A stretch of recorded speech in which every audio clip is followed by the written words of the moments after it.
Hello दोस्तों, नमस्कार। Santoshi IAS में आप सभी का एक बार फिर स्वागत है।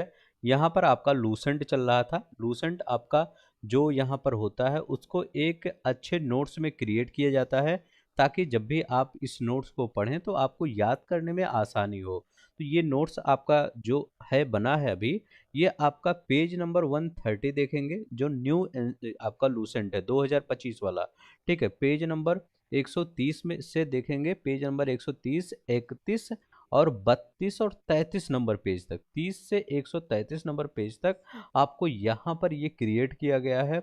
आपका जो ये है, ठीक है, सब कुछ वही है, कुछ चेंज नहीं किया है, लेकिन यहाँ पर एक अच्छे ढंग से फिगर उगर लगा के दे दिया जाता है, ताकि आपको याद करने में आसानी हो। ठीक है, तो चलते हैं, हम शुरू करते हैं बिना किसी देरी के। अगर अच्छा लगेगा तो लाइक शेयर सब्सक्राइब करिएगा। इससे पहले हमने 12 लेक्चर कंप्लीट कर दिया है, जाकर वहाँ पर देख लीजिएगा।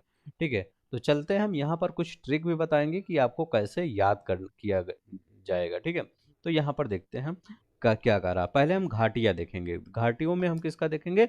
घाटियों में है हिमाचल प्रदेश की घाटियों के बारे में हम बात करने वाले हैं यहाँ पर। ठीक है, तो हिमाचल प्रदेश की अगर हम घाटियों के बारे में बात करते हैं तो यहाँ पर कांगड़ा घाटी पहले याद रख लेंगे। कांगड़ा घाटी कहाँ पर है?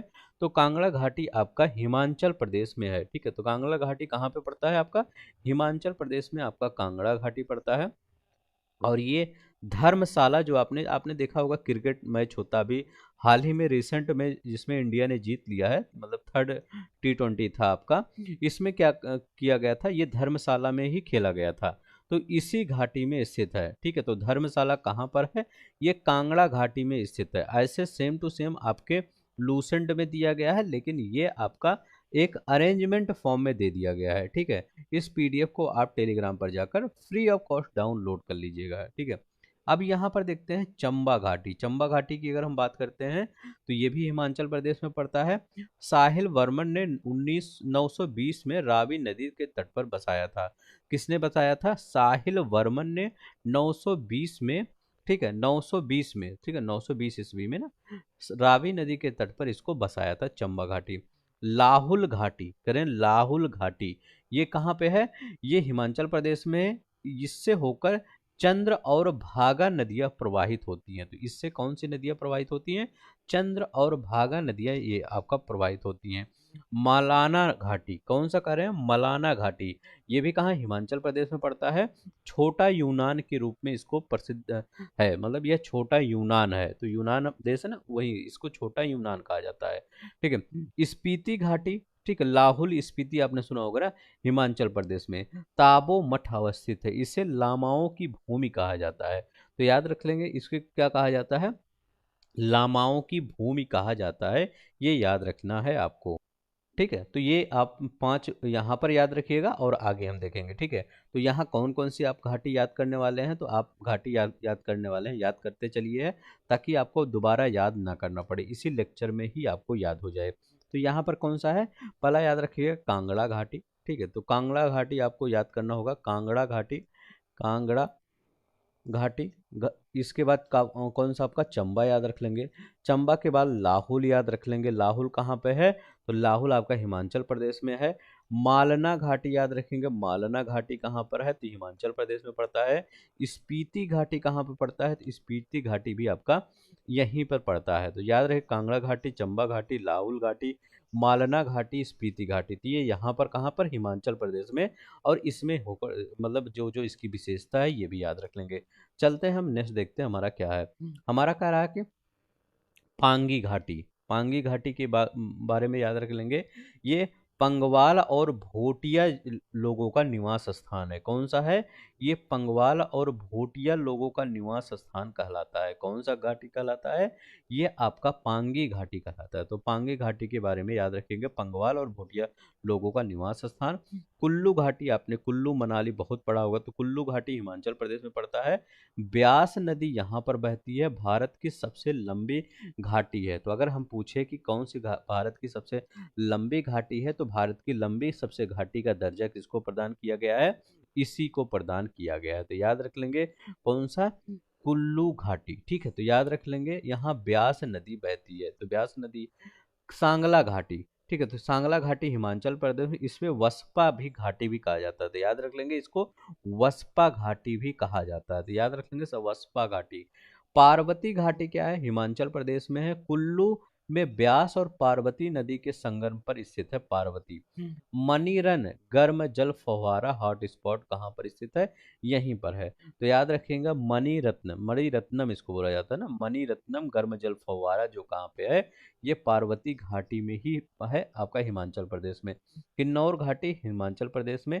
सेब उत्पादन के आप पढ़े होंगे, सेब उत्पादन सबसे अच्छा किसका है, तो सेब उत्पादन सबसे अच्छा किसका है, ये हिमाचल प्रदेश में। कहाँ पर होता है, किन्नौर घाटी में। ठीक है, तो एक बार हम फिर से पढ़ लेते हैं। पहला हमने क्या पढ़ा था, पहले हमने कांगड़ा घाटी पढ़ा था, तो याद रख लेंगे धर्मशाला इसी में स्थित है। दूसरा हमने पढ़ा था चंबा घाटी, तो चंबा घाटी में पढ़ लेंगे, कांगड़ा के बाद चंबा। इसके बाद लाहौल स्पीति, लाहौल और स्पीति दोनों एक साथ पढ़ लीजिए, दोनों हिमाचल प्रदेश में स्थित है। आपका मालना घाटी अगर पूछे कहाँ पर है, मालना घाटी हिमाचल प्रदेश में है। आपका पांगी घाटी कहाँ पे पड़ेगा, तो पांगी घाटी यहीं पे पड़ेगा। ठीक है, पांगी घाटी हो गया, कुल्लू घाटी हो गया, सांगला घाटी हो गया, पार्वती घाटी हो गया, किन्नौर घाटी हो गया, तो ये आपको याद रखना है। ठीक है, नेक्स्ट देखते हैं हमारा क्या कह रहा है। वहाँ हिमाचल प्रदेश की हो गई। अब हम देखते हैं लद्दाख की घाटियाँ कौन कौन से हैं। मरखा घाटी, देखिए मरखा घाटी लिखा गया ना, तो मरखा घाटी कहाँ, लद्दाख में है। हेमिस नेशनल पार्क को मार्ग प्रदान करता है, मतलब हेमिस नेशनल पार्क को जाने का मार्ग कौन प्रदान करता है, यही प्रदान करता है, तो याद रख लेंगे मरखा घाटी ही प्रदान करता है हेमिस नेशनल पार्क को जाने का मार्ग है। करें नुब्रा घाटी की अगर हम बात करते हैं, तो नुब्रा घाटी लद्दाख में है। सियाचिन हिमनद से निकलने वाली नुब्रा नदी का उद्गम क्षेत्र है नुब्रा घाटी, तो याद रख लेंगे जो नुब्रा घाटी है, उसी नुब्रा घाटी से ही आपका सियाचिन हिमनद से निकलने वाली जो नुब्रा नदी है उद्गम क्षेत्र यहीं पर पड़ता है। तो लद्दाख में कौन कौन सी घाटी देखें, मरखा घाटी देख लिए, नुब्रा घाटी देख लिए। इसके बाद सुरु घाटी की बात करते हैं। सुरु घाटी कहाँ पे पड़ता है, तो लद्दाख में पड़ता है।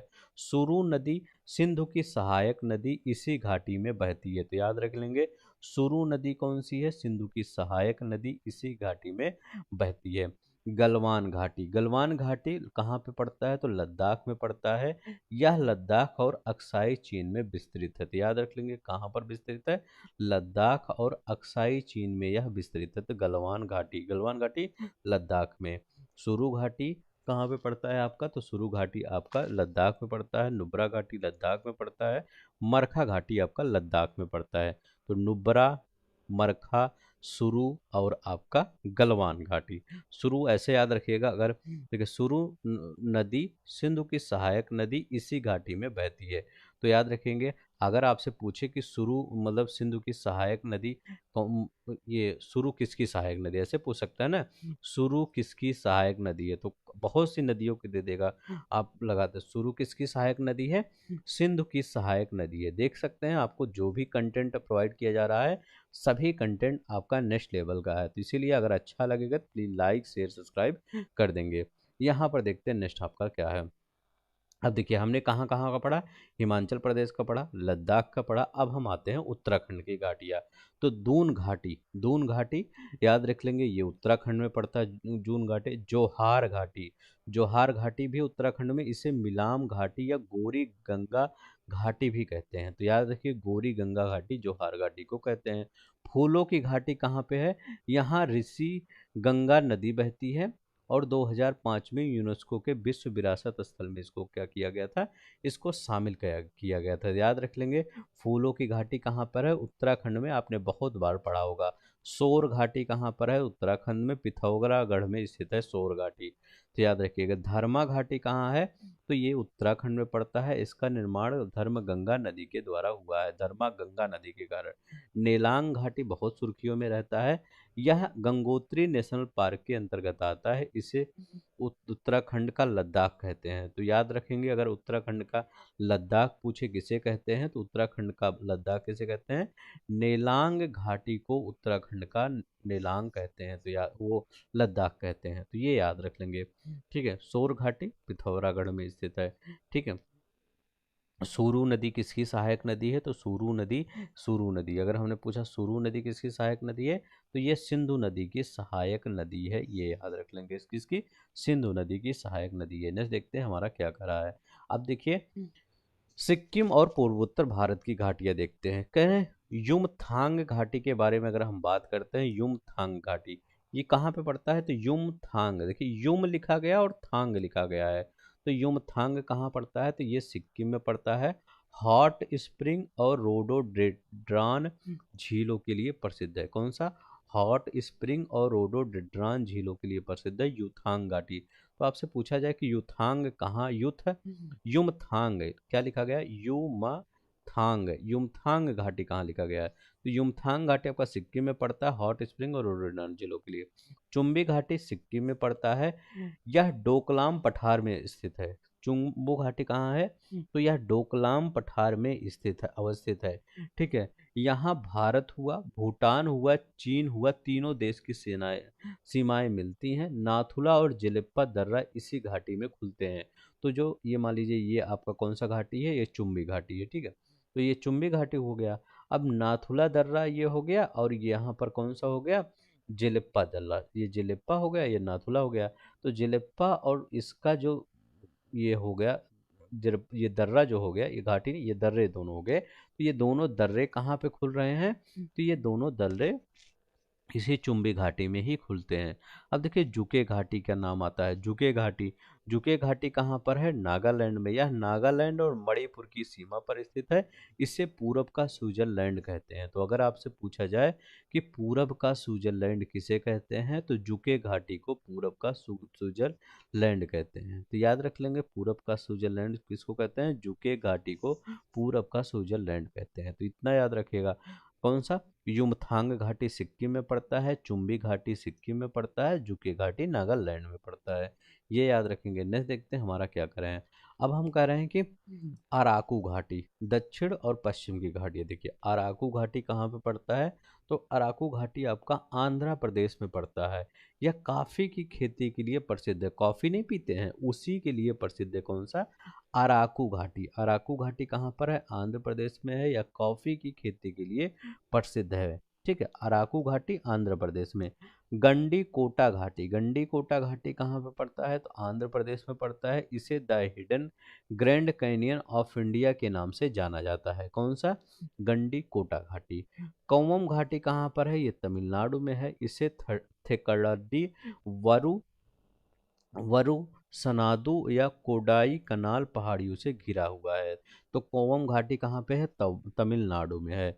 शांत घाटी केरल में है। आप सब जानते हैं यह एक राष्ट्रीय उद्यान है जो अपनी जैव विविधता के लिए प्रसिद्ध है। देखिए शांत घाटी, दोनों दो चीजें याद रखेगा। जब शांत घाटी की बात करें तो ये केरला में प्रसिद्ध है। ठीक है, अगर हम कहें फूलों की घाटी की बात करें, फूलों की घाटी, तो फूलों की घाटी कहाँ पर है? ये यूके में है। यूके मतलब उत्तराखंड में है। ठीक है, न्योरा घाटी कहाँ पर है? तो न्योरा घाटी आपका पश्चिम बंगाल में पड़ता है।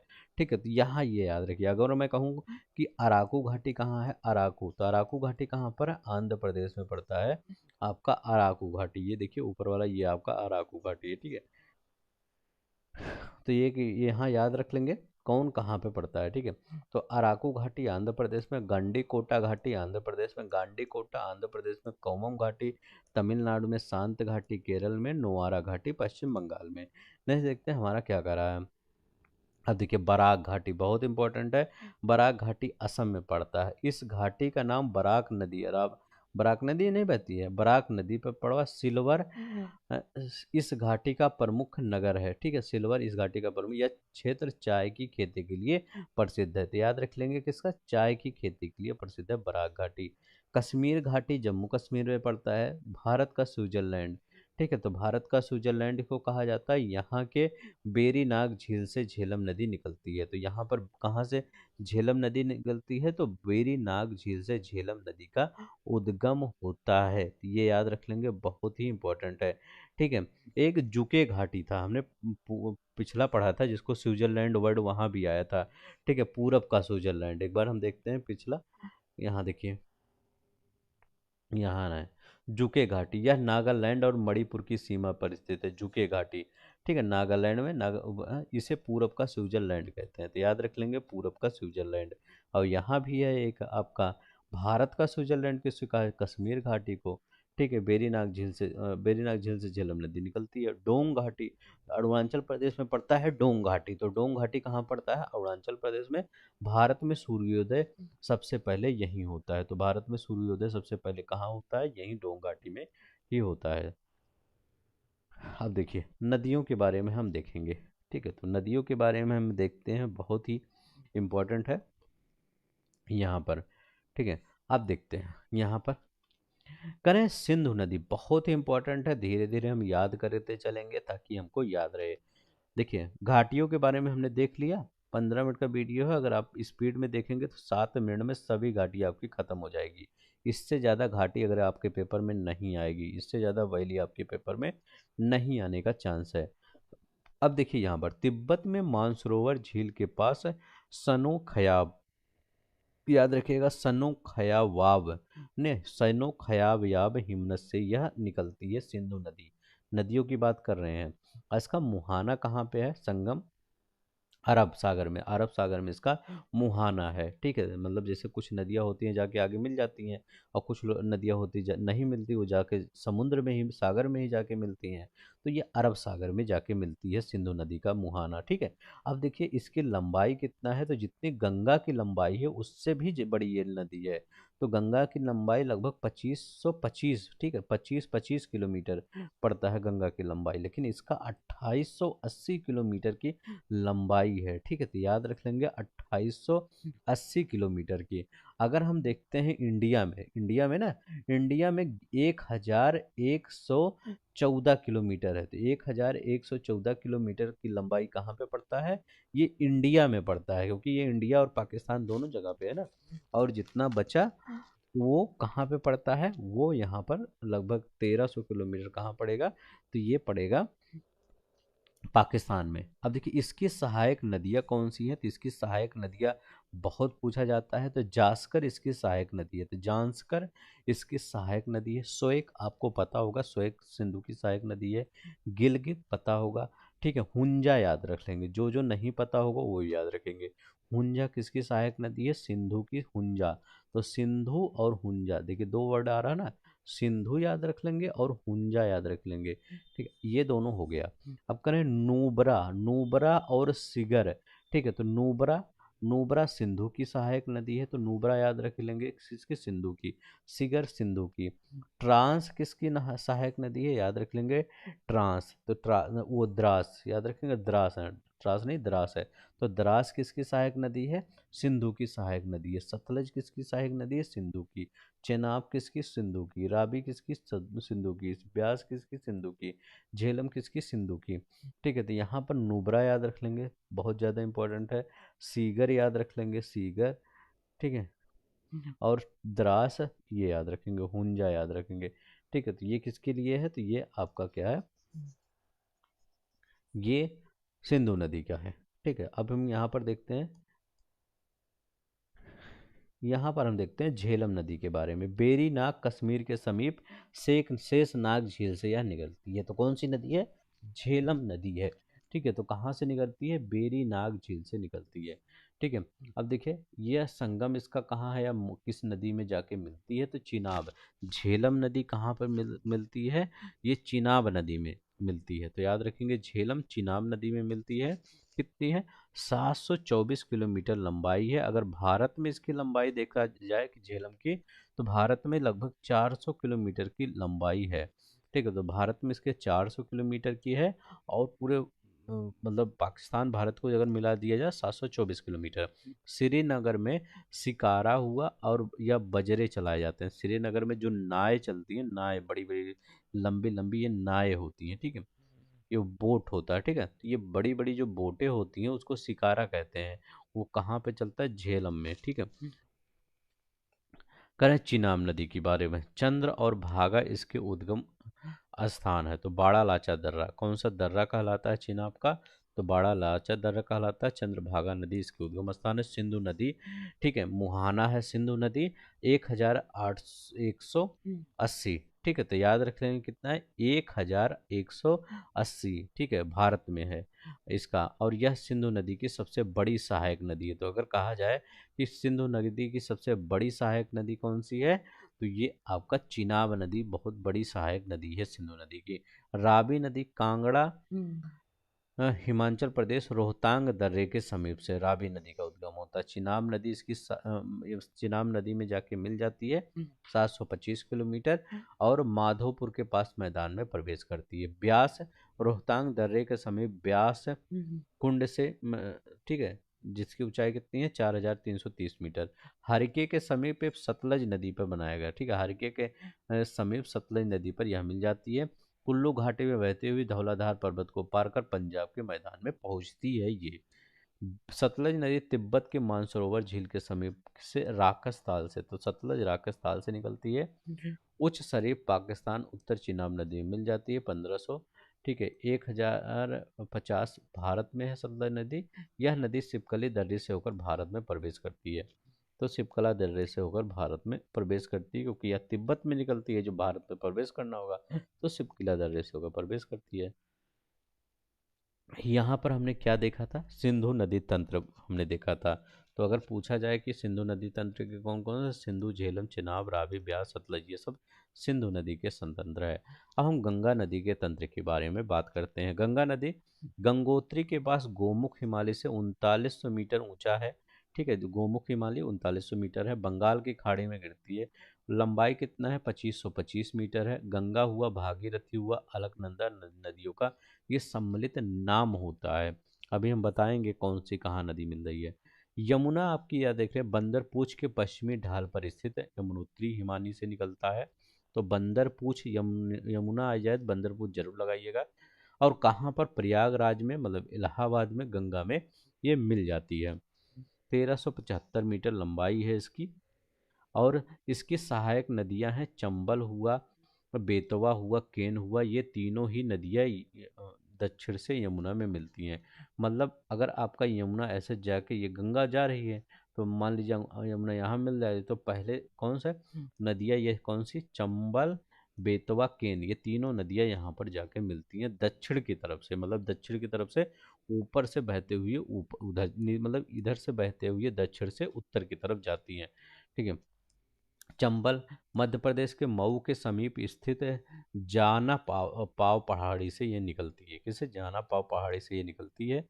कौन सी नदी है, चंबल नदी की हम बात कर रहे हैं, ठीक है। अब देखिए, जाना पाव पहाड़ी कह रहे हैं कि यह इटावा उत्तर प्रदेश से 38 किलोमीटर दूर यमुना नदी में यह मिल जाता है, चंबल नदी। तो चंबल भी इसी की सहायक नदी है ना।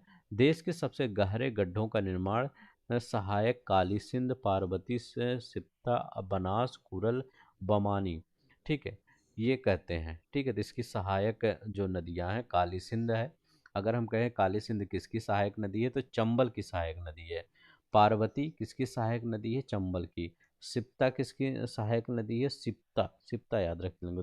सिप्ता किसकी सहायक नदी है, इसी की सहायक नदी है सिप्ता। बनास किसकी सहायक नदी है, तो बनास भी आपका चंबल है।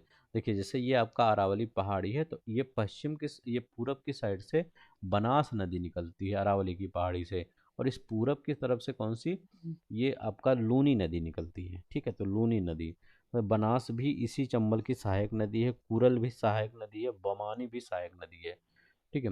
रामगंगा नैनीताल के समीप मुख्य हिमालय श्रेणी का दक्षिणी भाग होता है, ठीक है, ये उसका।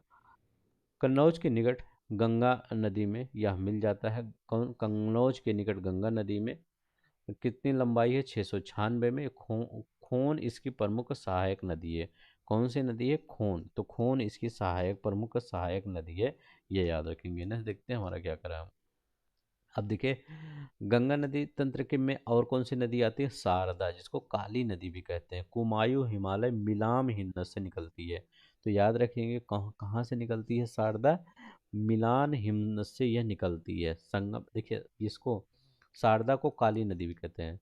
संगम कहाँ होता है, बहराम घाट के समीप घाघरा नदी में इसका संगम हो जाता है। शारदा का संगम बहराम घाट के समीप घाघरा में होता है। शारदा की सहायक नदियां कौन होती हैं? शर्मा होती है, शर्मा याद रखेंगे शारदा इसकी सहायक नदी। आप लिसार याद रखेंगे, कहेंगे लिसार क्या होता है? लिसार इसकी सहायक नदी होती है, लिसार हो गया। सरयू इसकी सहायक नदी होती है, तो इसका नाम पलट उलट गया है। ठीक है। पूर्वी रामगंगा, ठीक है, तो पूर्वी रामगंगा इसकी सहायक नदी है, तो शारदा काली की।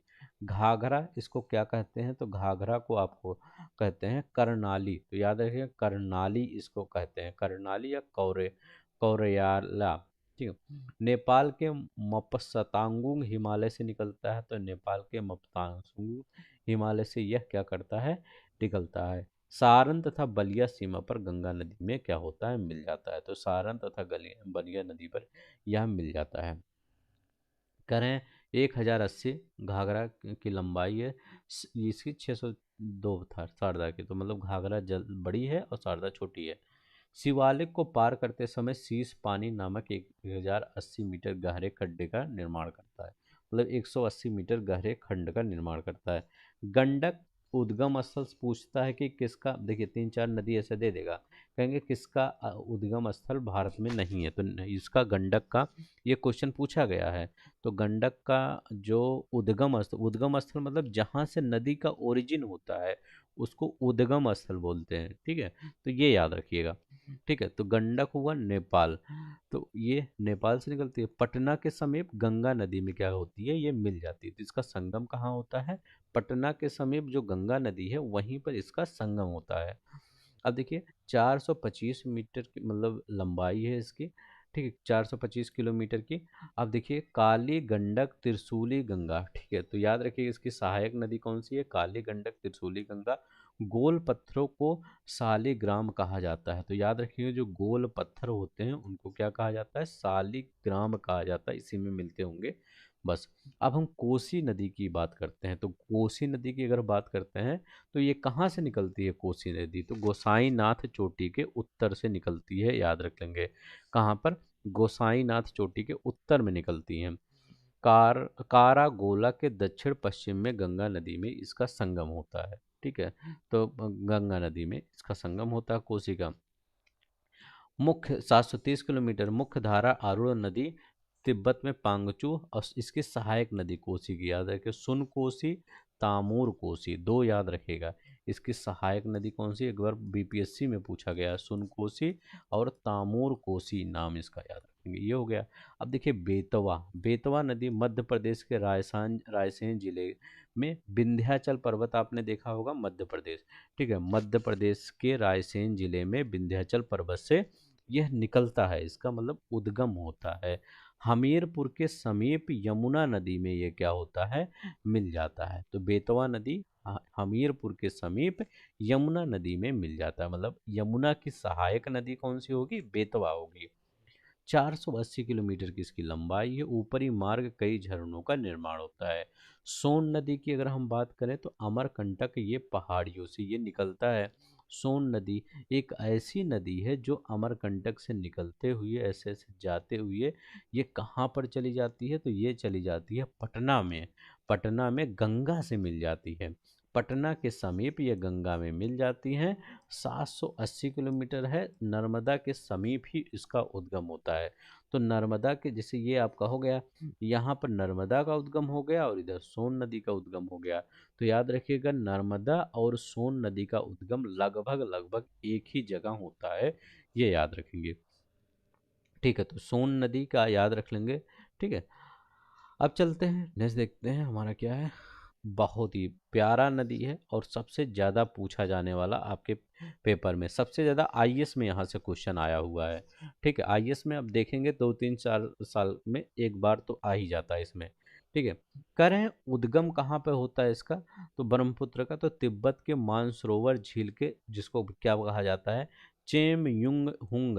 ठीक है, ये कहा जाता है, मानी मुहाना कहा, बंगाल की खाड़ी में इसका मुहाना है, और ये 3100 किलोमीटर की लंबा। अब अगर हम पूछें कि मैं अगर आपसे एक क्वेश्चन पूछता हूँ, ये बताइए कि सिंधु नदी हमने पढ़ाया है, हमने पढ़ाया है गंगा नदी, ठीक है, और हमने पढ़ाया है ब्रह्मपुत्र, ये सबसे बड़ी मतलब ये मैदान अगर आपका देखा जाए जो भारत का मैदान है उत्तर भारत का, इन्हीं तीनों नदी से बना है, तो ब्रह्मपुत्र।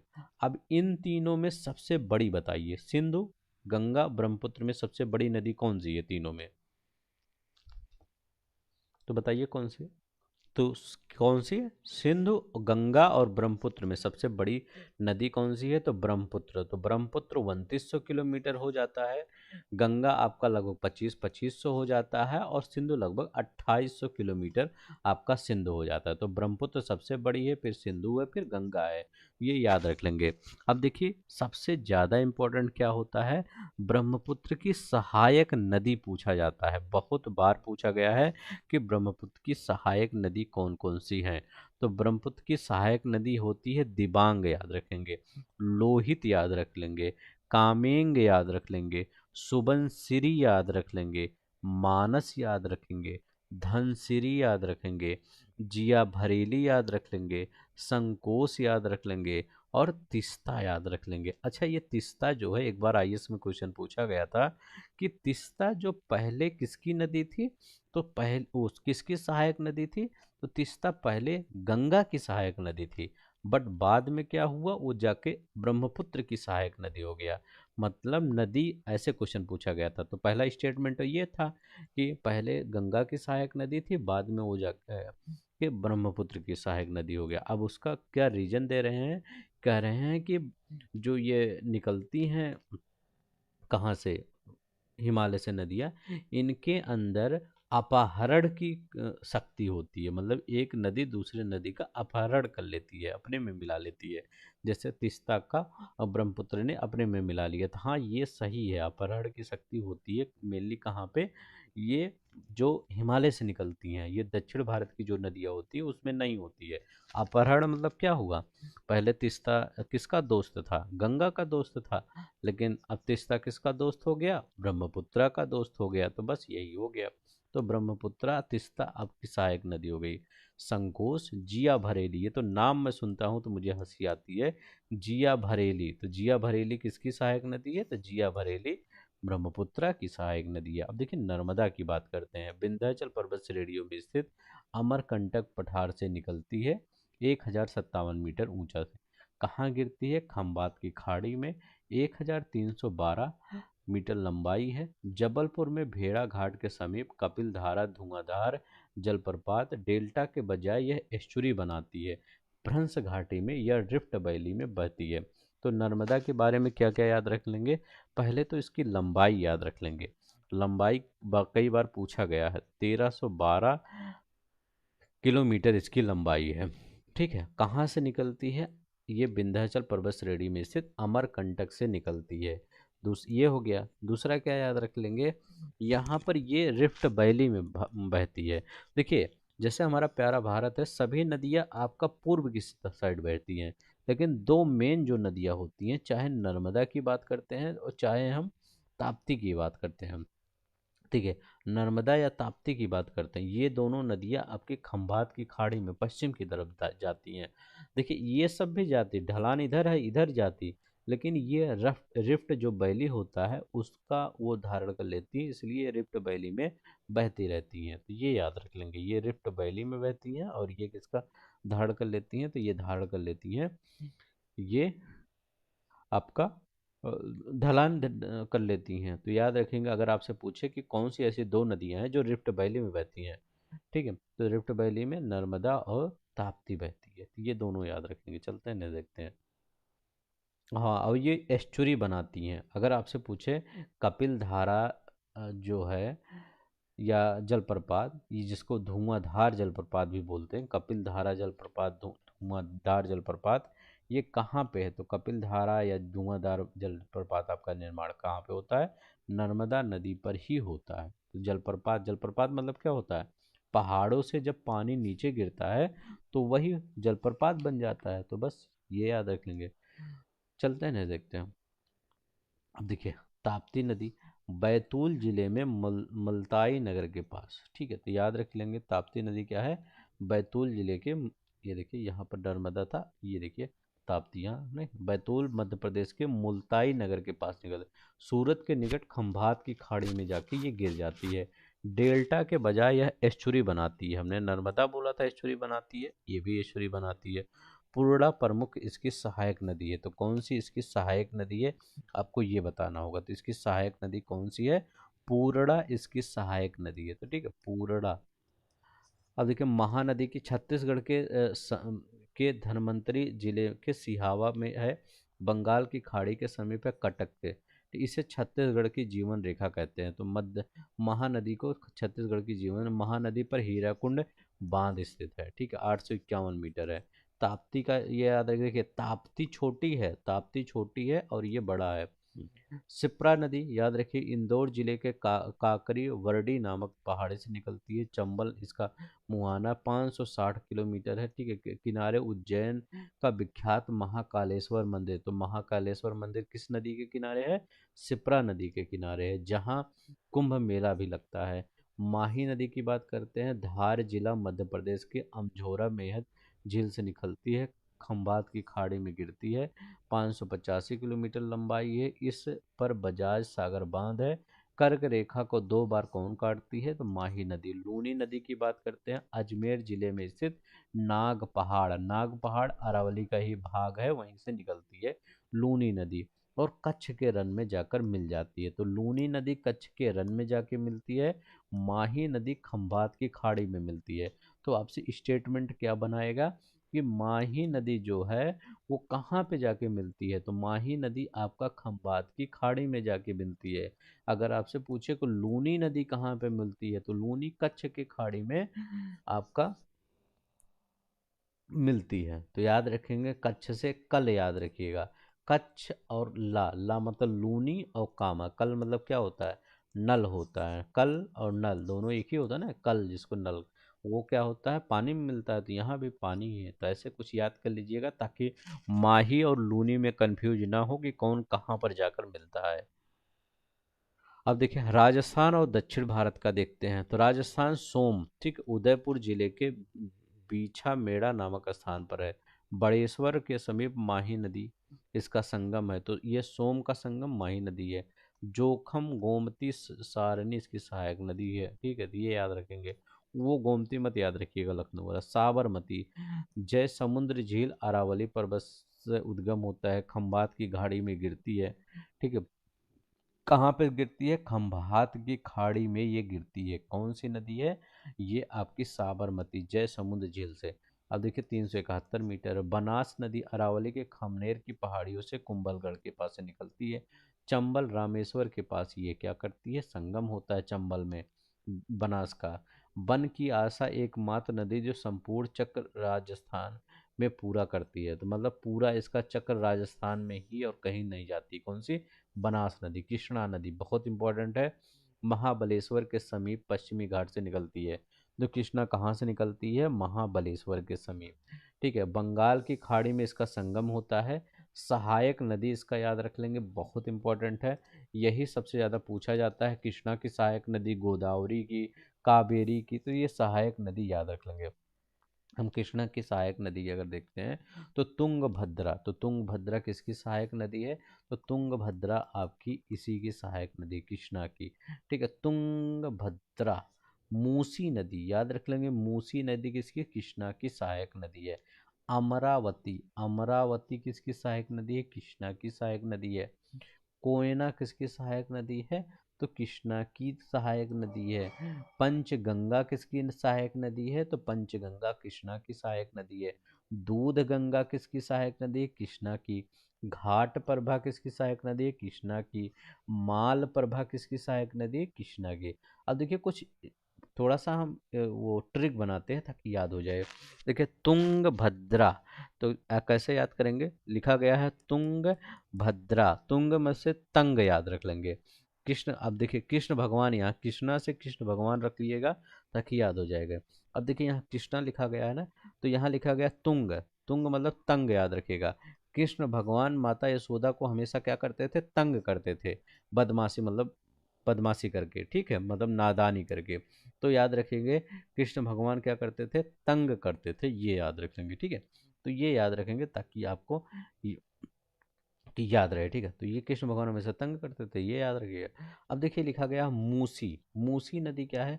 मूसी नदी कृष्णा की सहायक नदी है। अब देखिए मूसी मतलब क्या होता है? मूसी मतलब क्या होता है? मूसी मतलब याद रखिएगा मूसक। मूसक याद रखिएगा, मूसक मतलब चूहा होता है ना। तो भगवान के ही सब क्या होते हैं? भगवान के ही सहायक होते हैं ये सब चूहे हुए जितने जानवर वानवर होते हैं। ऐसे अमरावती, ठीक है। कोयना, कोयना याद रख लेंगे। जब भगवान बांसुरी बजाते थे कृष्ण भगवान, तो वो कोयल जैसी आवाज निकलता था, तो कोयना से कोयल याद रख लेंगे। कोयल अगर आपसे पूछे तो कोयना किसकी सहायक नदी है? कृष्णा की सहायक नदी है। अगर आपसे पूछे पंचगंगा किसकी सहायक नदी है, तो पंचगंगा, तो पंचगंगा कृष्णा। जब भगवान का पूजा होता है तो पंचभोग चढ़ता है, तो बस ऐसे याद रखिएगा। दूध गंगा, भगवान को दही बहुत ज़्यादा पसंद था, मक्खन बहुत ज़्यादा पसंद था तो कृष्ण भगवान को, तो दूध गंगा लिखा गया है। तो भगवान जी से कह दीजिएगा तो दूध गंगा लिखा गया है, तो दूध बिना मक्खन थोड़ी बन जाएगा, तो बिना दूध के मक्खन थोड़ी बन जाएगा। तो दूध गंगा कृष्णा की सहायक नदी है। घाट प्रभा, अब इसके बाद घाट मतलब ये एक बर्तन होता है, घड़ा। घड़ा नहीं देखते होंगे?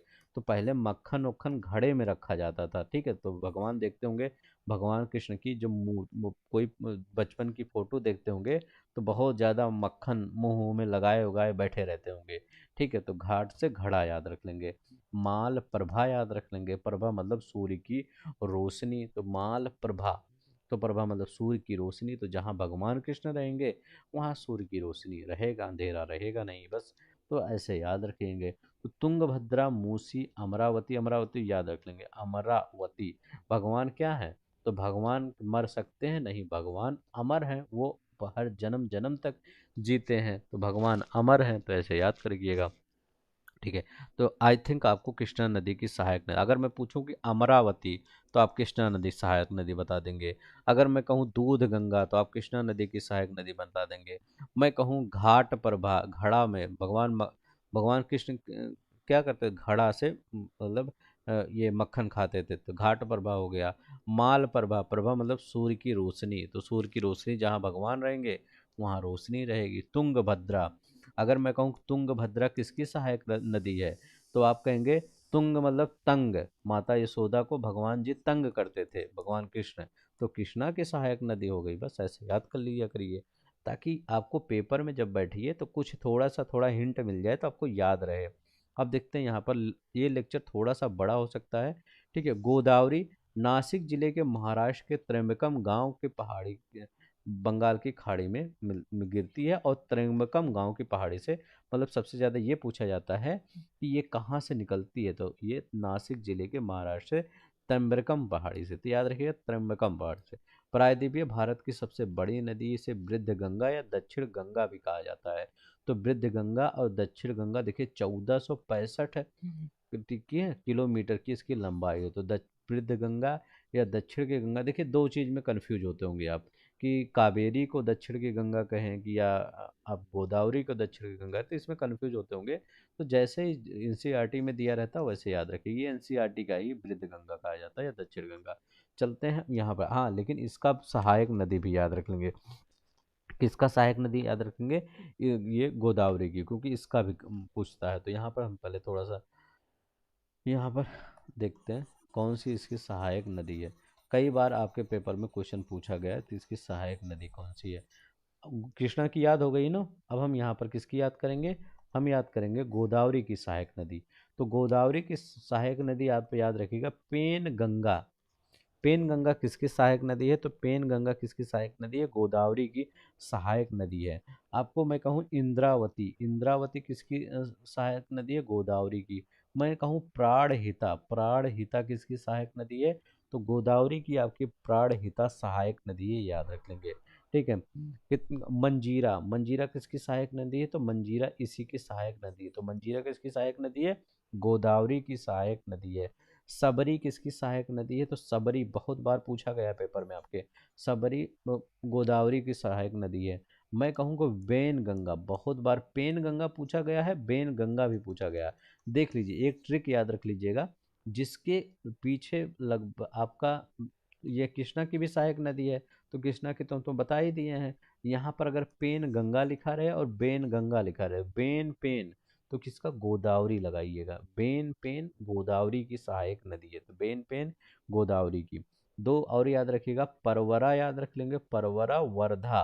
अगर हम कहें परवरा किसकी सहायक नदी है, तो गोदावरी की सहायक नदी है। वर्धा किसकी सहायक नदी है, गोदावरी की सहायक नदी है। तो इतना याद हो गया, इतना याद रखिएगा, बस काफ़ी है।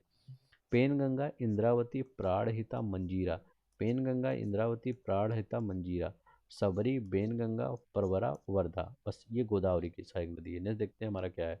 अब देखिए कावेरी, कावेरी का उद्गम कहाँ होता है, कुर्ग जिले में ब्रह्मगिरी पहाड़ी में कावेरी का उद्गम होता है। तो याद रखिएगा, कुर्द जिले के ब्रह्मगिरी पहाड़ी में इसका उद्गम होता है। संगम बंगाल की खाड़ी में गिरती है। दक्षिण भारत की, अब देखिए कावेरी को दक्षिण भारत की गंगा कह दिया गया है। ठीक है, तो आप अपने हिसाब से देख लीजिएगा कौन ज़्यादा सही होगा, मतलब एनसीईआरटी में तो आपका यही दिया गया है, वो गोदावरी। शिव समुद्रम जलप्रपात याद रख लेंगे, शिव समुद्रम जो जलप्रपात है इस पर है। तो हमने धौलाधार जलप्रपात कहाँ पढ़ा था, तो हमने नर्मदा नदी में पढ़ा था। हमने कहा है कि शिव समुद्रम जलप्रपात, शिव समुद्रम जलप्रपात किस पर है, तो कावेरी नदी पर शिव समुद्रम जलप्रपात है। तो इम्पोर्टेंट है, याद रख लेंगे। अब देखते हैं इसकी सहायक नदी कौन कौन सी है, ये याद रख लेंगे कि इसकी सहायक नदी आपको पूछा जाता है। तो इसकी सहायक नदी कौन कौन सी है, ये कावेरी की, तो हेमावती याद रखें, कौन सी, हेमावती इसकी सहायक नदी है। ठीक है, तो हेमावती के बाद अकरावती याद रख लेंगे, बहुत बार पूछा जाता है अकरावती, अकरावती इसकी सहायक नदी है। ठीक है, ये कौन से बाएं होती, बाएं, मान लीजिए आप ऐसे जा रही, ये नदी ऐसे जा रही है, ठीक है, अब इसका बायां कौन सा होगा, बायां ये हो गया, तो यहाँ हेमावती लिख दीजिए। हेमावती ऐसे ही जाएगी ना आपकी कावेरी, और हेमावती, और इधर अकरावती लिख दीजिए। ठीक है, अकरावती। अगर हम कहें दाएं कौन सी सहायक नदी है, तो इसकी दाहिने वाली साइड में काबिनी सहायक नदी है, तो याद रख लेंगे काबिनी इसकी सहायक नदी है।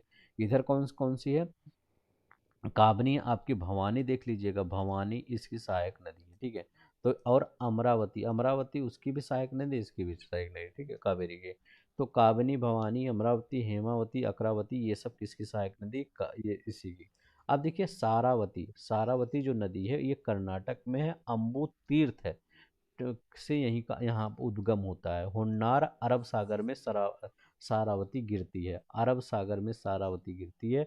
जोग जलप्रपात इसी नदी पर है, तो हम कहते हैं जोग जलप्रपात भारत का सबसे ऊंचा जलप्रपात शरावती नदी पर ही है। तुंगभद्रा आपका गंगा मूल चोटी तुंगा और भद्रा से मिलकर बनती है, दो नदियां होती हैं तुंगरा भद्रा, इससे मिलकर तुंगभद्रा नदी बनती है, यह कृष्णा में जाकर मिल जाती है। तो मतलब कृष्णा की सहायक नदी हुई तुंगभद्रा, अभी हमने पढ़ाया है तुंगभद्रा कृष्णा की सहायक नदी है। अब इसकी सहायक, अब तुंगभद्रा की सहायक कौन नदी है, देखिए एक होता है कि ये तुंगभद्रा जाके कृष्णा में मिल जा रहे, तो तुंगभद्रा की सहायक, मतलब कृष्णा की सहायक नदी तुंगभद्रा। अब तुंगभद्रा में कौन कौन सी नदी जाके मिलती है, तो ये भी तो जानना चाहिए।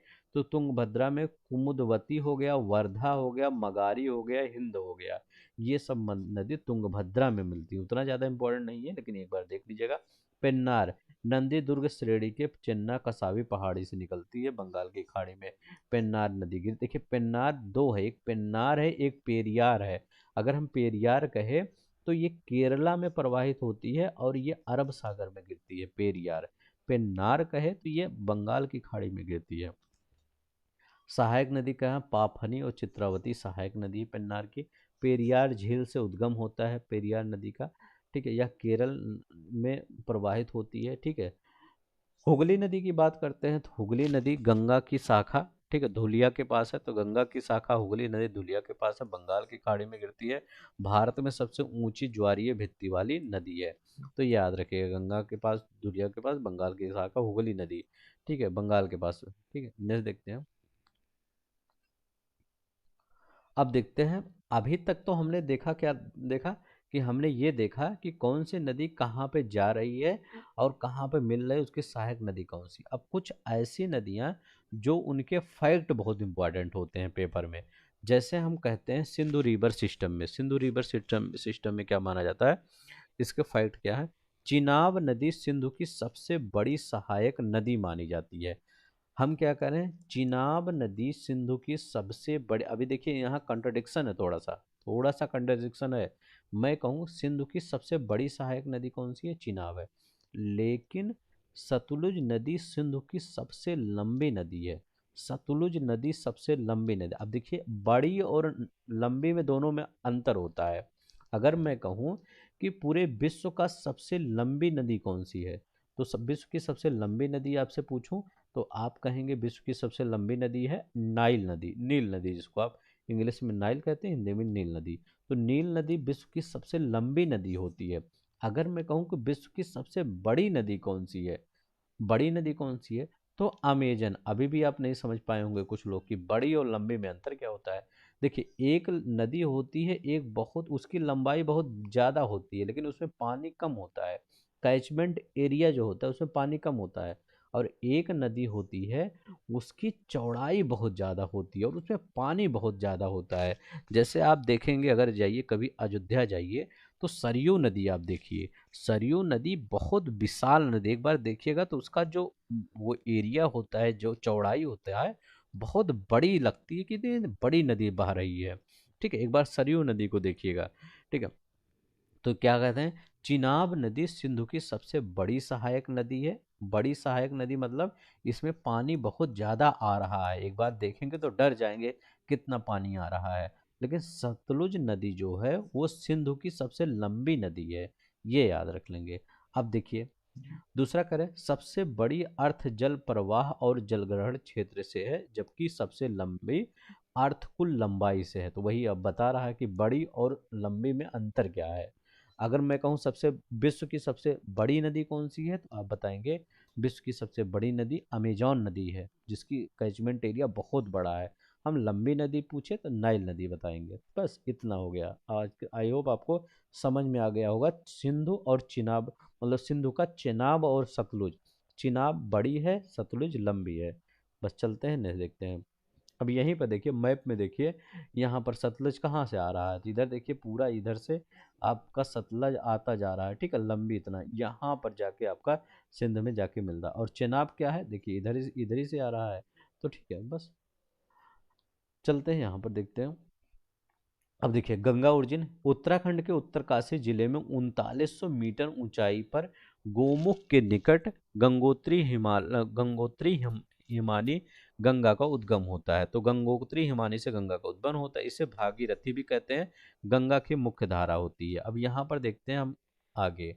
अब देखिए अलकनंदा का उद्गम स्रोत बद्रीनाथ के ऊपर सतोपंत हिमानी अलकापुरी हिमनद में है। ठीक है, अलकनंदा धौली और विष्णु गंगा धाराओं से मिलकर बनती है।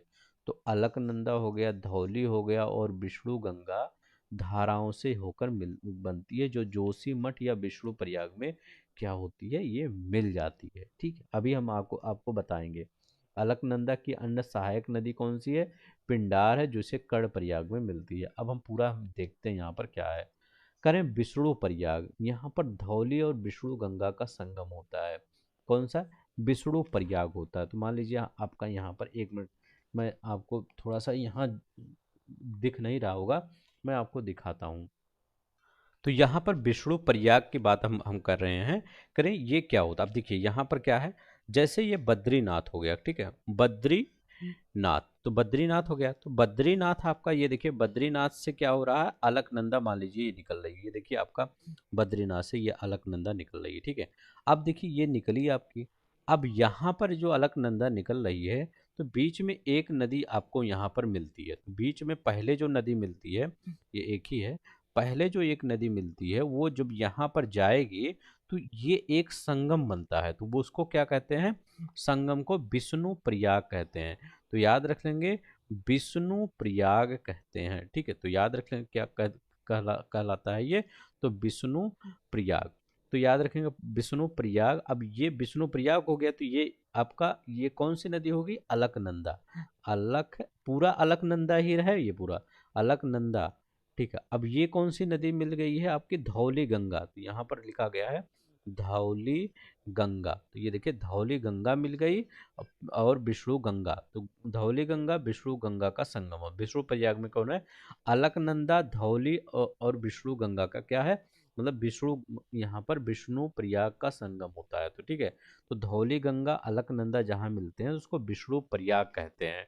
ठीक है, तो ये याद रखिए, अलकनंदा धौली जहाँ मिलते हैं उसमें वहाँ विष्णु का संगम होता है। अब देखिए कर्णप्रयाग कौन होता है। अब देखिए ये धीरे धीरे ऐसे चला रहा, तो यहाँ पर एक नदी और जाती है, उस नदी का क्या नाम है, नंदाकिनी। ठीक है, ये याद रखिएगा।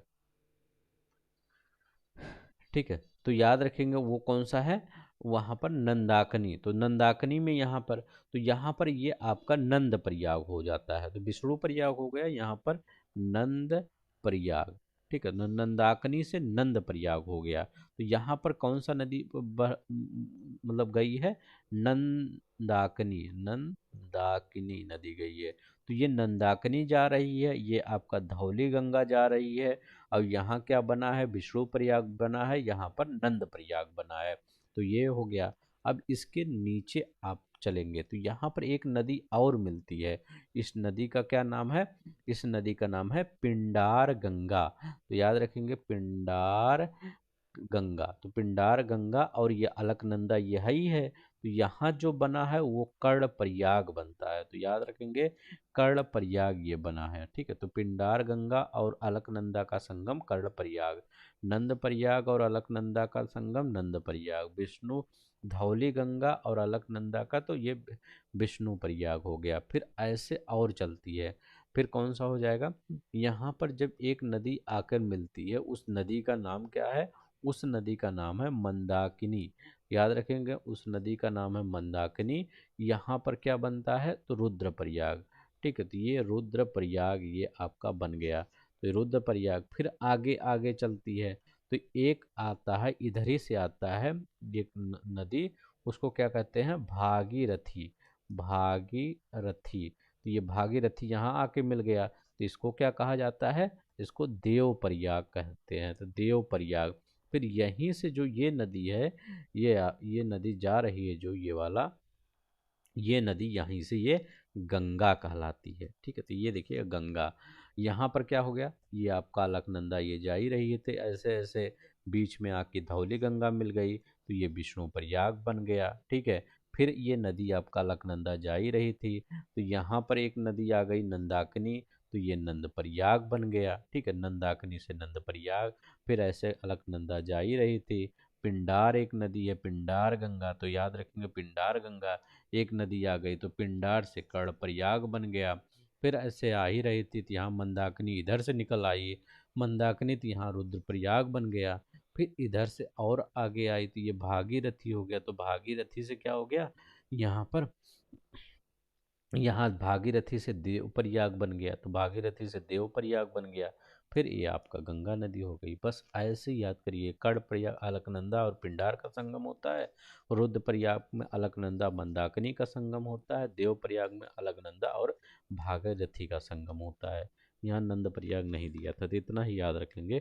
ठीक है, चलते हैं अब हम नेक्स्ट देखते हैं हमारा क्या कर रहा है, हमारा क्या कर रहा है, करें। गंगा नदी का नाम गंगा देव प्रयाग के बाद पड़ता है। अभी हमने बताया ना, जहाँ देव प्रयाग था, जब देव प्रयाग नाम हो गया, तो उसके बाद यहाँ पर एक बार फिर से देखिए, ये देखिए आपका देव भागीरथी जहाँ मिल गई, वहाँ देव प्रयाग हो गया। अब जहाँ भागीरथी मिली उसके जब आगे बढ़ेंगे, तो वो कौन सी नदी हो जाएगी, वो आपका गंगा कहलाती है। पहले वो अलकनंदा ही एक वो उसकी ये चली आ रही थी। ठीक है, तो पहले अलकनंदा ही चली आ रही थी, अब क्या हो गया, वो गंगा बन गई यहाँ पे देवप्रयाग में। वही कह रहा है, अलकनंदा और भागीरथी जहाँ पर आपस में मिलती हैं, गंगा हरिद्वार के निकट मैदानी भागों में क्या करती है, प्रवेश करती है। तो कहाँ प्रवेश करती है, हरिद्वार के निकट मैदानी भागों में प्रवेश करती है। यहाँ से पहले दक्षिण की ओर, फिर दक्षिण पूर्व की ओर, फिर पूर्व की ओर बहती है। ठीक है, तो याद रखेंगे ये कई बार क्वेश्चन पूछा गया है, गंगा, क्योंकि गंगा पहाड़ों से आती है, तो अगर आपसे पूछे गंगा पहाड़ों से आ रही है, अब वो कहाँ पर मैदान में प्रवेश करती है, तो कहाँ पर मैदान में प्रवेश करती है, तो ये हरिद्वार में मैदान में प्रवेश करती है। नेक्स्ट देखते हैं, कह रहे हैं गंगा नदी बांग्लादेश में पद्मा के नाम से, गंगा नदी को बांग्लादेश में पद्मा के नाम से जाना जाता है, नाम से बहती है। ब्रह्मपुत्र नदी बांग्लादेश में जमुना के नाम से बहती है, ब्रह्मपुत्र नदी बांग्लादेश में जमुना के नाम से बहती है, और पावना के पूर्व गोलकुंडा घाट के पास पद्मा से मिलती है, इसकी सम्मिलित धारा को पद्मा कहते हैं। आगे बहती हुई जब यह नदी चांदपुर से उत्तर की ओर पहुंचती है तो मेघना इससे आकर मिलती है। मेघना इससे नदी से आके मिलती है। यह मेघना के नाम से बहती हुई जल वितरिकाओं में बढ़ती हुई समुद्र में मिल जाती है। मतलब ब्रह्मपुत्रा जो नदी है वो ब्रह्मपुत्रा नाम से नहीं, वो मेघना नाम से जाके समुद्र, वो उसमें समुद्र में मिल जाती है। मेघना की सहायक नदी कौन सी है? बराक नदी है। उद्गम मणिपुर के माउंट जानपो पहाड़ी से होती है। अभी हमने पढ़ा था ना, तो मणिपुर की माउंट जानपो पहाड़ी है, वहीं से बराक नदी का उद्गम होता है। मेघना की सहायक नदी कौन सी है? बराक नदी है सहायक नदी। अब देखिए ब्रह्मपुत्र का ओरिजिन देखते हैं। ब्रह्मपुत्र नदी यांगरुलुंग यारलुंग जांगपो नदी चेम युंगा डुंग हिमानी से निकलती है। यह हिमानी मानसरोवर झील के निकट दक्षिण पूर्व में लगभग 80 किलोमीटर दूरी पर स्थित है। कहाँ पर? 80 किलोमीटर दूरी पर। तिब्बत में इसे सांगपो कहा जाता है, बांग्लादेश में जमुना कहा जाता है, अरुणाचल प्रदेश में दिहांग कहा जाता है और असम में ब्रह्मपुत्र कहा जाता है। असम में इसे ब्रह्मपुत्रा कहा जाता है। अरुणाचल प्रदेश में सदिया कस्बे में पश्चिम में यह नदी भारत में प्रवेश करती है। तो पूछता है कहाँ पर प्रवेश करती है, तो यह सदिया में प्रवेश करती है। तो चलते हैं नेक्स्ट देखते हैं हमारा क्या है। कह रहे हैं ब्रह्मपुत्र ट्रिब्यूटरी बताइए।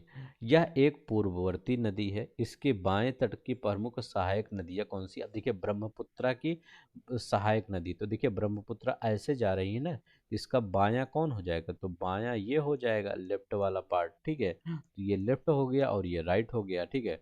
कह रहे हैं बायां, इसकी बाएं की सहायक प्रमुख नदियां कौन से? बूढ़ी दिहांग और धनसिरी। तो यहाँ पर आपका बूढ़ी दिहांग आ जाएगा, धनसिरी आ जाएगा, कलंग, ठीक है। और कौन सी है? कलंग इसकी सहायक नदी। कलंग याद रखिएगा, कभी भी पूछ सकता है कि धनसिरी बूढ़ी दिहांग तो याद रहेगा, कलंग नहीं याद होगा, ठीक है। तो याद रख लेंगे ये कलंग। जबकि दाएं पे इधर वाले पे देखते हैं, तो दाएं पे आपका सुबनसिरी हो जाता है, तो सुबनसिरी हो जाता है, कामेंग आपका आ जाता है, कामेंग आ जाता है, मानस आ जाता है और संकोच आ जाता है, ठीक है। तो ये याद है, सुबनसिरी, सुबनसिरी हो गया, कामेंग हो गया, मानस हो गया, संकोच हो गया। सुबनसिरी, कामेंग, मानस, संकोच, सुबनसिरी, मानस, कंबोक, संकोच, ठीक है। ये आपकी दाहिने तट पर इस पे मिलती है। तो पहले कौन है? सुबनसिरी, फिर कामेंग, फिर मानस, फिर संकोच, ये मिलती है, तो ये याद रखेंगे। सुबनसिरी का उद्गम तिब्बत में है, यह भी पूर्ववर्ती नदी है। ब्रह्मपुत्र नदी फिर बांग्लादेश में गोलपारा के पास प्रवेश करती है। अच्छा, पूर्ववर्ती मतलब क्या होता है? जो हिमालय के पहले नदियां बनती हैं वो पूर्ववर्ती है, परंतु बांग्लादेश में प्रवेश करने से पहले धुबरी असम के समीप यह नदी दक्षिण की ओर 90 डिग्री मुड़ जाती है और दक्षिण भारत की ओर बहती है। बांग्लादेश में तीस्ता नदी इसके दाहिने किनारे पर मिलती है, इसके बाद ये जमुना कहलाती है, अंत में यह नदी पद्मा के साथ मिलकर बंगाल की खाड़ी में क्या होती है? गिर जाती है। नेक्स्ट देखते हैं। कह रहे हैं रिवर ऑफ राजस्थान। चंबल राजस्थान की एकमात्र ऐसी नदी है जो साल भर बहती है और यह 84 गढ़ चित्तौड़ के पास राजस्थान में प्रवेश करती है। इस नदी पर भैंसोरगढ़ चित्तौड़ के पास प्रख्यात चुलिया जलप्रपात है।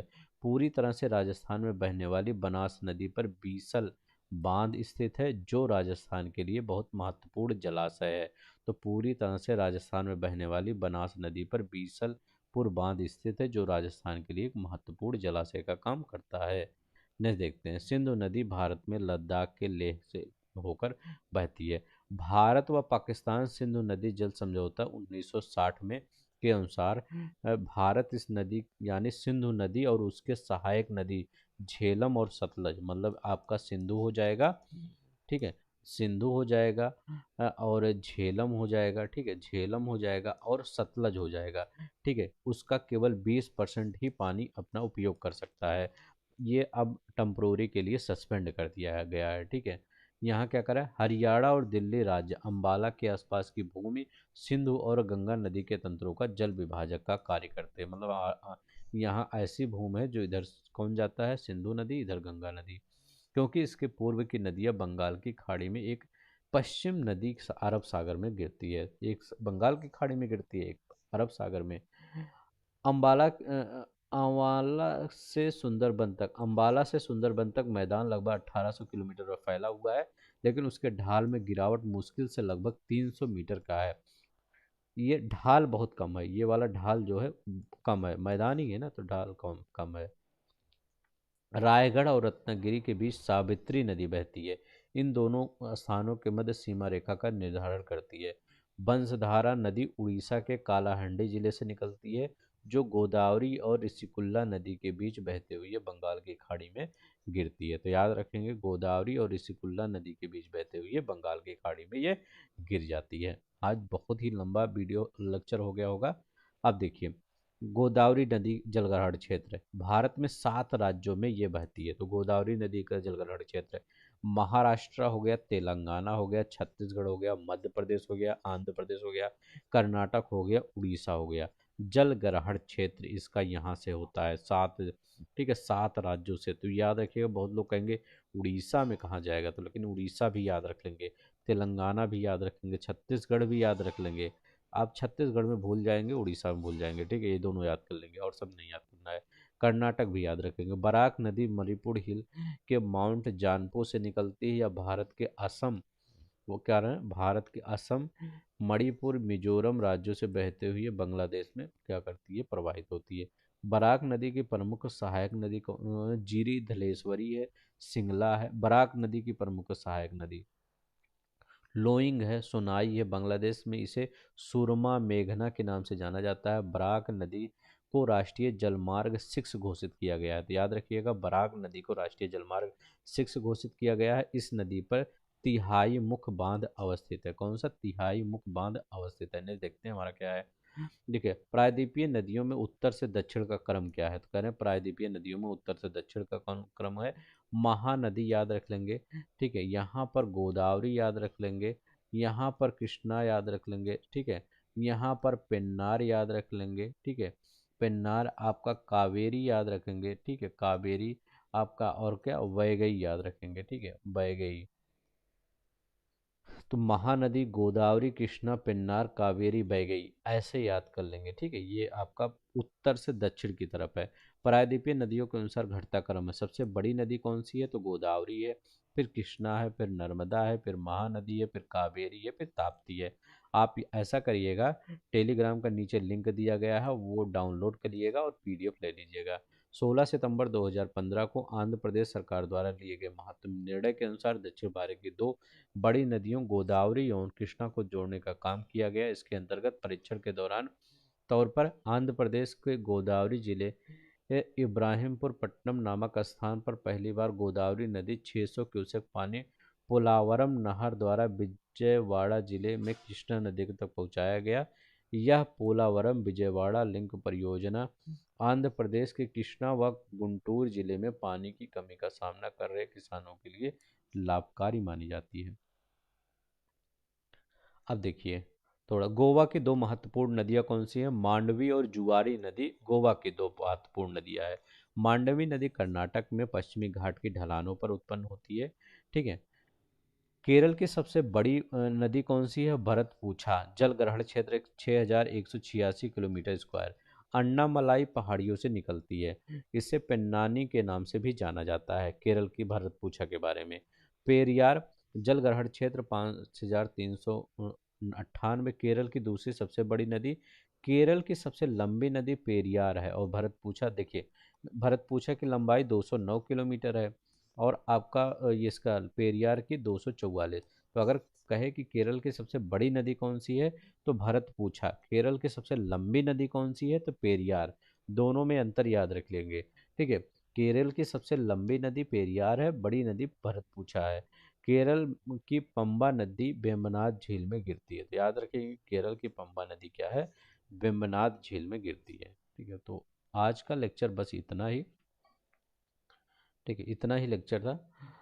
जो भी चीज़ें आपको ना पसंद आई होंगी, प्लीज़ आप सब बता दीजिएगा। ये वाला पढ़ लीजिएगा, ये वाला कई बार आपके पेपर में पूछा गया है। सबसे बड़ी कृष्णा, फिर गोदावरी, फिर कृष्णा, फिर नर्मदा, फिर महानदी, फिर कावेरी, फिर ताप्ती। इनका तो जरूर ये पढ़ लीजिएगा, ये और ये दोनों बहुत बार पूछा गया है, ठीक है, इसीलिए ब्लैक कर दिया गया है।